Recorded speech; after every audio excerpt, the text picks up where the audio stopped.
ആദ്യം advocate K M. Santhosh Kumar വളരെ കൊട്ടിഘോഷിച്ചുകൊണ്ടാണ് ഇത്തവണയും ഐക്യ നീക്കം പ്രഖ്യാപിക്കപ്പെട്ടത്. പക്ഷേ ഇതാ 9ാം നാൾ പൊളിഞ്ഞു പോയിരിക്കുകയാണ്. രാഷ്ട്രീയ ലക്ഷ്യമാണ് ഇതിന് പിന്നിൽ എന്ന സംശയമാണ് പിന്മാറുന്നതിന് കാരണമെന്ന് NSS ചൂണ്ടിക്കാട്ടുന്നു. പ്രതീക്ഷിച്ചിരുന്നതാണോ, എന്ത് സംഭവിച്ചു എന്നതാണ് മനസ്സിലാക്കുന്നത്?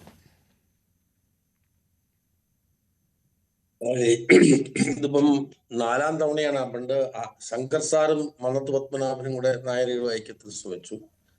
അതിനുശേഷം നാരായണ പണിക്കരേട്ടനും വെള്ളാപ്പള്ളി നടേശനും കൂടെ ശ്രമിച്ചു. അന്ന് ഞങ്ങളെപ്പോലുള്ള ആളുകൾക്ക് വെള്ളാപ്പള്ളി നടേശന്റെ കൂടെ സജീവമായി നിന്ന ആളുകളാണ്. ഞാൻ 2 കിലോമീറ്റർ വെള്ളാപ്പള്ളി നടേശൻ പറഞ്ഞത് ചേട്ടൻ രാമനും ഞാൻ ലക്ഷ്മണനുമാണ്. രാമലക്ഷ്മണന്മാർ കളിച്ചപ്പോൾ ജീപ്പെ പിടിച്ചുകൊണ്ട് 2 കിലോമീറ്റർ ഞാൻ യാത്ര ചെയ്തു, നടന്നു. അത്രയും ബുദ്ധിമുട്ടുണ്ട് നമ്മൾ. അതിനുശേഷം വീണ്ടും നായർ ഐക്യം വന്നു, അത് വീണ്ടും തകർന്നു. ഇത് കണ്ടപ്പോൾ തന്നെ അറിയത് ലോക തട്ടിപ്പാണ്. വെള്ളാപ്പള്ളി നടേശനെ സംബന്ധിച്ച് പറഞ്ഞാൽ അദ്ദേഹത്തിന് ഒരു നിലപാട് യഥാർത്ഥത്തിൽ കേരളത്തിലുണ്ട്. മഹാകവി കുമാരനാശാനും ഡോക്ടർ പൽപ്പും T.K. മാധവനും സഹോദരൻ അയ്യപ്പനും R. ശങ്കറും പ്രൊഫസർ P.S. വേലായുധനും ഡോക്ടർ രാഹുലിനും ഒക്കെ നയിച്ച ഒരു മഹത്തായ പ്രസ്ഥാനമാണ്. ഇന്ന് പറയുന്നത് നാളെ പറയില്ല. ഇദ്ദേഹം ഈ നായർ ഐക്യം എന്ന് മനസ്സിലാക്കി പറഞ്ഞ് ഈ പുതുതായി രംഗത്ത് വന്നപ്പോൾ നായന്മാരിൽ ബുദ്ധിയുള്ളവരും വിവരമുള്ളവരും തന്നെ ബോർഡിലും ഡയറക്ടർ ബോർഡിലും ഉണ്ടെന്നുള്ള തെളിവാണ് ഈ ഐക്യം പൊളിഞ്ഞു പോയത്. ഒരുപക്ഷെ സുകുമാരൻ നായരും വെള്ളാപ്പള്ളിയും ഒക്കെ ഒരു ആക്സിഡന്റിൽ വേണക്കെട്ടാവുന്ന ആളുകളാണ്. പക്ഷെ അതിനകത്ത് നായർ സർവീസ് സൊസൈറ്റിയിൽ ബുദ്ധിയും വിവരമുള്ള ബോർഡ് മെമ്പറും വരണം. എന്നാൽ വെള്ളാപ്പള്ളി നടേശന്റെ കൂടെ SNDP യോഗത്തിന്റെ ബുദ്ധിയും വിവരമുള്ള ബോർഡ് മെമ്പർ ഉള്ളത് കൊണ്ടാണോ താൻ തന്നെയാണ് ഈ പ്രമേയം പാസാക്കിയത്, തനിക്കിത് മനസ്സിലായപ്പോൾ ആ രീതിയിൽ പ്രവർത്തിച്ചു എന്നതാണ് സുകുമാരൻ നായർ പറയുന്നത്? അല്ലാണ്ട് ആരെങ്കിലും യോഗം ചേർന്ന് തിരുത്തിയതൊന്നുമല്ല, താൻ തന്നെയാണ് ഈ പ്രമേയം അവതരിപ്പിക്കുന്നതെന്നാണ് സുകുമാരൻ നായർ പറയുന്നത്. പക്ഷേ അദ്ദേഹത്തിന് വൈകി ഉദിച്ച വിവേകമാണോ ഇത്? എന്തുകൊണ്ട് ഇത് നേരത്തെ മനസ്സിലാക്കാൻ കഴിഞ്ഞില്ല എന്നൊരു ചോദ്യമുണ്ട്.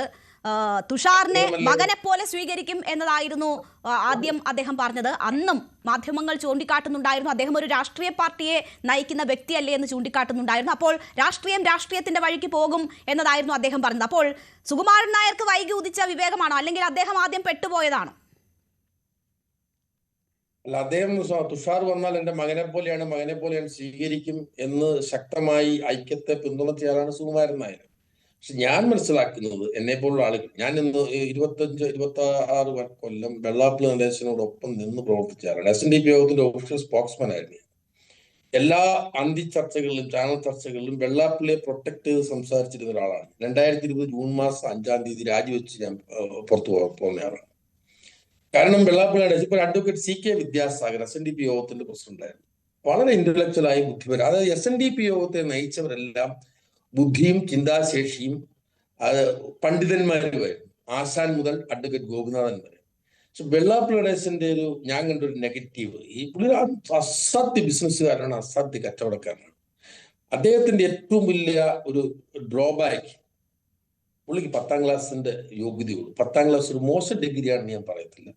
അതിന്റെ പരാജയമാണ്. മകന് വെറുതെ. ഞാൻ ചോദിക്കട്ടെ, സുകുമാരൻ നായരും വെള്ളാപ്പള്ളി നടേശനും പിണറായി വിജയനും ഈ 3 പേരൊന്നും ശ്രദ്ധിച്ചു നോക്കി. ഇവരെല്ലാം ഇവരുടെ കുടുംബത്തിന് വേണ്ടിയാണ്. പിണറായി വിജയൻ കേരളത്തിൽ ചികിത്സിക്കാൻ സൗകര്യമില്ല, അദ്ദേഹത്തിന് വലിയ ഇതൊക്കെ ആണെങ്കിൽ അദ്ദേഹം ചികിത്സിക്കാൻ പോകുന്ന അമേരിക്കയിലാണ്. അമേരിക്ക പോകുമ്പോൾ ഭാര്യ, മകൾ, കൊച്ചുമകൻ എല്ലാവരുമായിട്ട് കുടുംബത്തോടെ പോകുന്നു.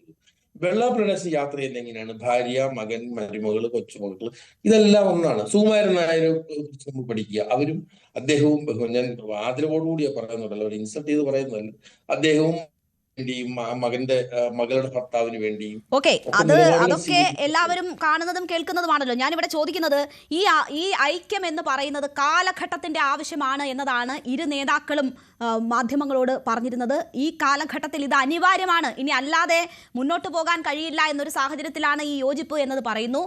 വെള്ളാപ്പള്ളി നടേശൻ മാധ്യമങ്ങളെ കണ്ട് മിനിറ്റുകൾക്കകം തന്നെ അവിടെ പെരുന്നയിൽ സുകുമാരൻ നായർ മാധ്യമങ്ങളെ കണ്ട് എല്ലാം സമ്മതിച്ച് ഉറപ്പിച്ച് ഐക്യത്തോടെ മുന്നോട്ട് പോകുമെന്ന് പറഞ്ഞതാണ്. അവിടെ നിന്ന് ഈ 8ാം ദിവസം എന്ത് സംഭവിച്ചു എന്നാണ്, എന്ത് മാറ്റമുണ്ടായി കേരളത്തിൽ? അതല്ല ഞാൻ പറഞ്ഞത്. NSSന്റെ ബോർഡ് മെമ്പർമാരിൽ ബുദ്ധിയും വിവേകവും ചിന്താശേഷിയുള്ള ആണുങ്ങളുണ്ടെന്ന് അതിന്റെ അർത്ഥം.